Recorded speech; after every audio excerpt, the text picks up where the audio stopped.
ఒకప్పుడు ఓ రాజువారు ఉండేవారు. ఆ రాజావారికి 7 కొడుకులు. ఒక రోజున ఆ 7 రాజకుమారులు చెరువు దగ్గరికి చేపలు పట్టడానికి గాలాలు తీసుకుని వెళ్ళారు. చెరువులో గాలాలు వేసి 7 చేపల్ని పట్టారు. వాటిని ఎండలో ఎండబెట్టారు. ఆ సాయంత్రం ఆ ఎండిన చేపల్ని తీసుకుని వద్దామని వెళ్ళారు రాజకుమారులు. 6 చేపలు బాగా ఎండాయి, కానీ ఓ చేప మాత్రం అస్సలు ఎండనే లేదు. ఆ ఎండని చేప వద్దకు వాళ్ళు వెళ్ళి, చేప ఎందుకు ఎండలేదు అని అడిగారు. నేను ఎలాగ ఎండుతాను, మరి ఎండలేదుగా అంది. మరి మిగతా 6 చేపలు ఎండాయిగా అన్నారు వాళ్ళు. నేనేం చెయ్యను, ఆ గడ్డిదుబ్బు నాకే అడ్డం వచ్చింది అంది ఆ ఎండని చేప. గడ్డిదుబ్బు ఎందుకు అడ్డం వచ్చావు ఆ చేపకు అన్నారు రాజకుమారులు. నేనేం చెయ్యనయ్యలారా, నన్ను ఆవు మేయలేదు కదా అంది. ఆవు ఆ గడ్డిదుబ్బుని ఎందుకు మేయలేదు అని అడిగారు.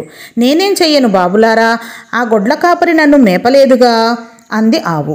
గొడ్లను కాసేవాడా, ఆవుని ఎందుకు మేపలేదు అని అడిగారు. అయ్యా రాజకుమారులారా, నేనేం చెయ్యను, అవ్వ నాకు బువ్వ పెట్టలేదుగా అని జవాబు చెప్పాడు గొడ్ల కాపరి. అప్పుడు యువరాజులు అవ్వ దగ్గరకు వెళ్ళి, అవ్వ గొడ్ల కాపరికి బువ్వ ఎందుకు పెట్టలేదు అని దబాయించారు.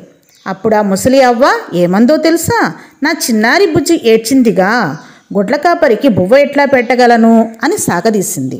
బుజ్జి ఎందుకమ్మా ఏడ్చావు అని అడిగారు. నేనేం చెయ్యనయ్యలారా, నన్ను చీమ కుట్టిందిగా అంది ఆ బుజ్జి. చీమ బుజ్జిని ఎందుకు కుట్టావు అని అడిగారు. నేనేం చెయ్యను, నా బంగారు పుట్టలో వేలు పెడితే నేను కుట్టకుండా ఊరుకుంటానా అంది ఆ చీమ. అప్పుడు 7 రాజకుమారులు ఏమన్నారంటే, చీమ భలే తెలివి అంతా మీదే, భలే అంటూ గుర్రం ఎక్కి రాజప్రసాదానికి ఉడాయించారు.